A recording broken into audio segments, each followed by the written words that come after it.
magaalada waxaa xoreeyay idinka iyo ciidanka qalabka sida ciidamada xoogga dalka Soomaaliyeed la'aantiin magaalada xor ma ahaateen maxaa yeelay waad la shaqayseen gacan ayaad siiseen waad isgarab istaagteen reer marka waa dad wanaagsan waa dad wadaniyiin ah waa dad dawlad jecel waa taasoo dawladdiina halkan idinkugu timid maanta oo ku astaysan 14 Oktoobar oo sanad guuradii koowaad ah maalintii 14 Oktoobar ee sanadkii la soo dhaafay ee qolooyinka argagixisada ahaa oo wuxuushta ahaa ee shacab Soomaaliyeed oo gaaraya 600 ku xasuuqay iyagoon waxba galabsan ummad badan oo boqolaalahan ku dhaawacay hanti badan burbur ugu geystay waxa weeye maanta inaan imaado halkan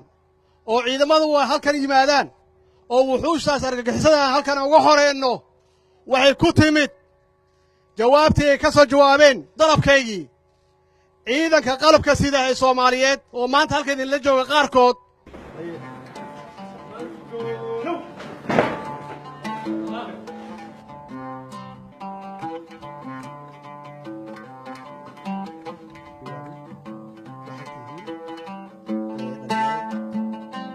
waxaad xaqiijiseen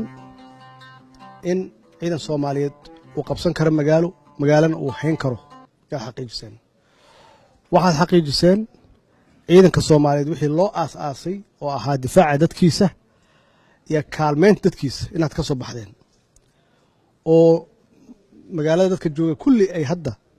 ay idin ammaanaan ay yiraahdaan waxay ciidan nidaamsan oo discipliin leh oo astaantii qaranka wata oo qofka weynna kaalmeynaya qofka dhibka wada ama magaaladan dhibka u keeni karana ka qabanaya